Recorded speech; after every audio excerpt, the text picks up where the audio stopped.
nous réunit aujourd'hui, c'est sur convocation de l'IF de Grand Dakar, ici présente, pour faire une journée de révision générale en français sur l'orthographe, sur le texte de questions, sur le paragraphe argumentatif, la dissertation et les œuvres au programme. Ce qu'on attend de ces journées, c'est de travailler avec les élèves, donc avec une approche pédagogique, participative, où il y aura des interactions entre les animateurs, qui sont les personnes ressources, et les élèves, qui sont de l'IF Grand Dakar. Donc plusieurs écoles sont là, ici présentes, et les ateliers tournent autour des différents sujets, donc sur la dissertation, sur le texte de questions, sur l'orthographe, sur le paragraphe argumentatif, entre autres.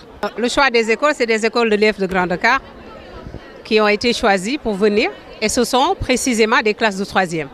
Parce que la révision porte sur des révisions qui peuvent permettre aux élèves de pouvoir réussir toutes les épreuves en examen blanc, dans les évaluations, mais pour la grande évaluation qui est le BFM. Je m'appelle Khadija Kassina Kassé, élève en classe de 3e au collège privé protestant. Je pense que cette journée pourra être très bénéfique pour les cours à venir, surtout pour préparer notre objectif de cette année, c'est-à-dire le BFM. Et elle nous aidera aussi à gérer certaines de nos lacunes en français, que ce soit dans l'orthographe, la dissertation ou encore le texte suivi de questions.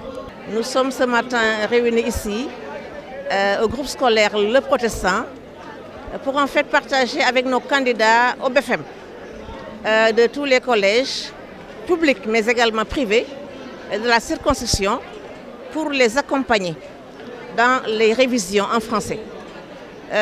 Des panels sont organisés par des professeurs de français de toute l'académie, je dirais, des professeurs qui nous viennent des IF de Zalmadi, des IF de Dakar Plateau, mais également des parties assénées, pour dire que l'activité est une activité bien préparée. Et ce que nous visons à travers cette activité, c'est en fait d'amener nos élèves à pouvoir traiter correctement les exercices de dissertation, mais également la dictée et le texte suivi de questions sans difficulté, sans problème. Voilà, cette activité, c'est une innovation que nous comptons pérenniser. J'ai dit en français, on a commencé par le français, mais il serait bon également qu'on pense à des révisions également en mathématiques ou bien en SVT, où les élèves rencontrent en fait des difficultés. Alors, nous sommes toujours là pour accompagner ces élèves-là. En termes de performance, ce que nous visons, c'est l'amélioration des résultats de nos élèves. Que le taux de réussite soit davantage augmenté, mais également que les élèves réussissent mieux le français, la dissertation, le texte suivi, mais également la dictée, où on avait noté qu'ils avaient pratiquement des zéros en dictée. Mais nous voulons vraiment leur monter des astuces pour qu'ils réussissent l'activité dictée, surtout.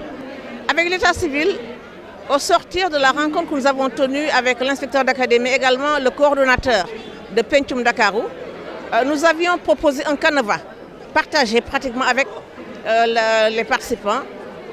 Canevas que nous avons remis à tous les chefs d'établissement, comportant les noms, prénoms, date et lieu de naissance, nationalité, nom du parent, prénom, téléphone, nom du premier témoin, du deuxième témoin, pour en fait avoir des informations par rapport à ces élèves-là ou ces candidats sans pièce d'état civil. Mais nous avions également reçu l'instruction de M. le gouverneur adressée aux maires pour qu'eux aussi qu'ils s'occupent, n'est-ce pas, de l'état civil. Donc lors du CLD que nous avons organisé le 28, le préfet a dit au maire des communes de tout faire pour, n'est-ce pas, trouver des pièces d'état civil à ces enfants qui n'en ont pas encore.